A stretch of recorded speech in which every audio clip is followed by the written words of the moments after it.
தென்காசி மாவட்டத்தில் ஆயுதங்களை கொண்டு வீடியோ எடுத்து இன்ஸ்டாகிராமில் பதிவிட்ட இளைஞர் போலீசாரால் கைது செய்யப்பட்டுள்ளார். லைக்கிற்காக காத்து கொண்டிருந்த நிலையில் வீடு தேடி சென்ற போலீசாரால் கைதான இளைஞரின் பின்னணி என்ன?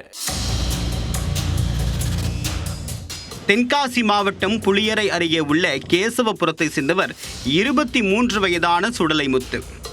இன்ஸ்டாகிராமில் அவ்வப்போது ரீல்ஸ் பதிவிட்டு அதன் மூலமாக லைக் வாங்குவதை பொழுதுபோக்காக வைத்திருந்தார்.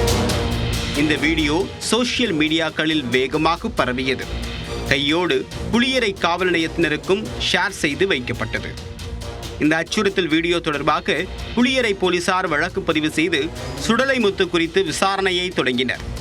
தனிப்படை அமைத்து சுடலைமுத்துவை கைது செய்த போலீசார் தொடர் விசாரணையும் நடத்தி வருகின்றனர்.